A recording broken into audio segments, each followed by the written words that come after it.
بُص والله العظيم أنا فكّرت كتير وعمّال أعيد كتير وأنا باصوّر، طَب أعمل الفيديو ده والّا ما أعملوش؟ طَب أتكلّم عنه والّا ما أتكلّمش؟ لكن في حتّة جوّايا كده مُصِرّة إن هي تتكلّم عنه. هو لعيب من وجهة نظري هو أكتر لعيب underrated جِه في مصر آخر مثلًا 10 سنين.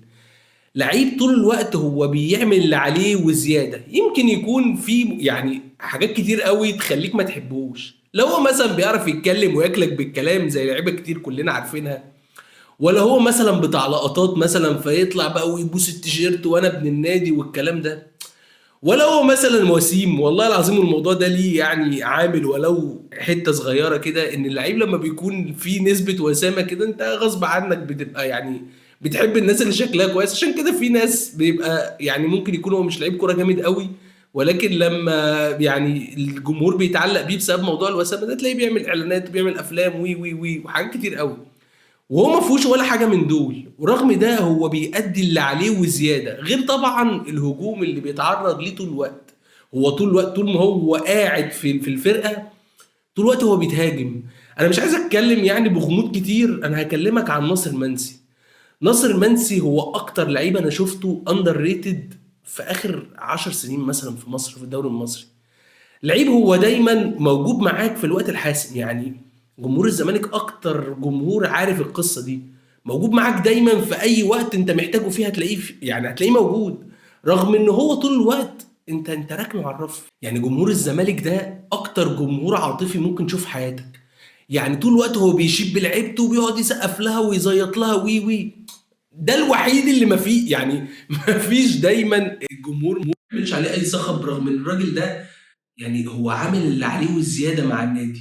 وجهة نظري الشخصية هو أقرب شكل يعني لناصر منسي كلاعب كورة، في لعيب أوروبي كده أنا باشوفه شوية شبه ناصر منسي، عشان بس الناس ما تتريقش عليّا، مش باقول إن هو يعني، بس أنا باتكلم إنه كstyle اللي هو يعني مش حريف، مش سريع، مش قوي، الstyle بتاعه مش أحلى حاجة، مش اللعيب اللي تحب تتفرج عليه، ولكنه حاسم جدًا. حُط بس إيه، قرّبه من ال18 هتلاقيه خطير جدًا، بيطلّع قدرات غريبة.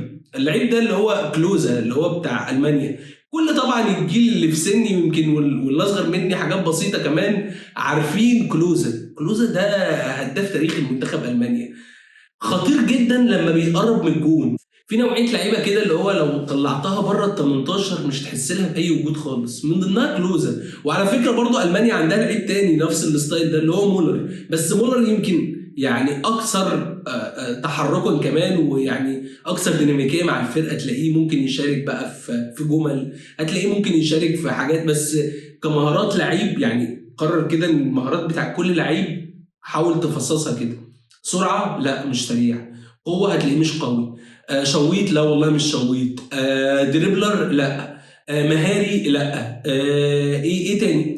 كل المميزات يعني كإمكانيات لعيب كورة لو مسكنا ورقة وقلم كده وقعدنا نكتب هتلاقيه يعني لعيب ما عنده هو متوسط في كل حاجة أو أقل كمان من المتوسط، إنما مجرد ما بيخش ال18 هو أخطر لعيب في الدنيا. فأنا باشوف ناصر منسي دايمًا كده. ناصر منسي هو أكتر لعيب أنا باشوفه في الزمالك بالستايل ده. يعني حطه بس في ال18 وهتلاقيه خطير جدًا. يعني الجون مثلًا اللي جابه في الأهلي ده على سبيل المثال، واحد برّه اللعب خالص كان ماشي مسافر أساسًا، يعني حط الظروف بتاعة اللعيب جوه الماتش، لأن الظروف دي هو بيعيشها اللعيب.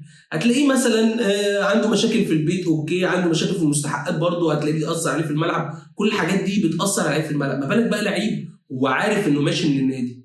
فجأة كده ووسط بقى ما الزمالك عمال يشتري في صفقات، جاب عمر فرج بقى وجاب عنده كده سيف الجزيري، عنده كذا فيرود كده عمال يلم في فراوده، وهو الراجل ده ماشي خلاص يعني ساب الفرقه وماشي. قال له بس تعالى بس العب الماتش ده. لعب الراجل ده في اخر 10 دقايق ولا تقريبا اخر ربع ساعه جاب لك جول الحسم.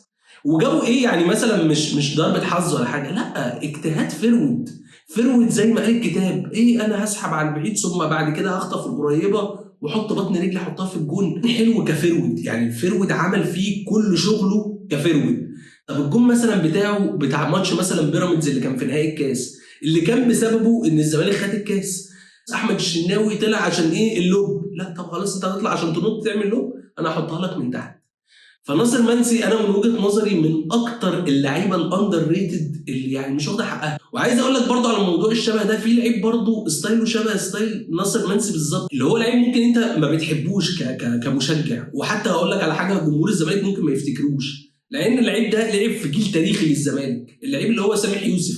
سامح يوسف ده نفس الستايل برضو، اللي هو امكانياته الجسمانيه مش اللي هي شكله زي ما قلت لك في الاول مش وسيم، مش عارف ايه، ملوش لقطات مع الجمهور، ولكنه كان خطير جدا، وكان كل ما بينزل بيعمل فرق في ايه بقى؟ في كتيبه بقى، كتيبه الزمالك بتاعت الاحلام بقى، عبد الحليم علي بقى وجمال حمزه وحسام حسن وي وي وي، كان سامح يوسف وسطهم، وكان بيشارك وكان بيجيب اجوان وكان بيصنع اهداف.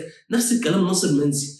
فانا حاسس ان الفيديو ده، والله انا عارف يعني انا رجعت نفسي كتير عشان اعمله، بس انا حاسس اللعيب ده لازم اديله حقه، يعني لعيب مجتهد طول الوقت، بيتعرض للانتقادات طول الوقت، طول الوقت بيتكلموا عليه ان هو هيمشي ولا لا، مع انه هو طول الوقت هو اكتر لعيب حاسم للزمالك مثلا في اخر سنتين، وكل لما انت بتقربه للجون هو بيجيب لك اجوان. طب يعني الراجل يعمل ايه تاني؟ فوجهه نظري الشخصيه، انا كحسام، انا بحب طول الوقت اللي هو ستايل فيرود وحاجه، يعني مش فيرود وبيجيب جوان بس، لا، فيرود وسريع، فرود ومهاري، فرود وشويط. يعني انا طول الوقت يعني بحب الستايل ده. يعني مثلا كنت بحب بيركامب مثلا زمان، الدنيا قربت شويه بقيت احب فرناندو توريس، قربت اكتر بقيت احب لويس سواريز. فانا بحب الستايل ده، ورغم ده انا مقتنع جدا باللي بيعمله ناصر منسي كلاعب مجتهد، لعيب مجتهد جدا. ستايل الفراوده بتاع زمان قوي، زي ما قلت لك كده، هو شبه كلوزا جدا جدا. يعني هو طول الوقت، طول ما انت مقربه للجون، طول ما هو بيصنع لك فارق. والسبب الوحيد والله اللي خلاني اعمل الفيديو ده ان انا عايز ناصر منسي ياخد حقه، ولو حته صغيره اكون انا ساهمت فيها، لان اللعيب ده عشان بس تبقى واخد بالك هو اكتر لعيب هيفتكروا تاريخ الزمالك في الاونه الاخيره او في الكام سنه اللي لعبهم دول، لان ده الفرود الوحيد اللي حاسم. يعني عايز اقول لك ان مثلا لما يجي مثلا بعد 20 سنه ولا حاجه كده اجيال بتتفرج بقى على التاريخ بتاع الزمالك، هتلاقي طول الوقت فيرود بيجيب اجوان، وبيجيب اجوان صعبه جدا جدا جدا، زي الجون مثلا بتاع سموحه ده، يبان لك سهل، لكن الراجل حطه صعبه قوي. فالتاريخ هيفتكر نوعيه اللعيبه دي. لما تيجي بقى تعيد شريط الاهداف بقى وتعيد شريط التاريخ بتاع الزمالك، هتلاقي اللعيب ده مساهم مثلا بكاس مصر، هتلاقي اللعيب ده مثلا كان ليه دور حاسم جدا في السوبر الافريقي، فهو طول الوقت موجود وطول الوقت حاسم. فالتاريخ مش هينساك يا ناصر يا منسي.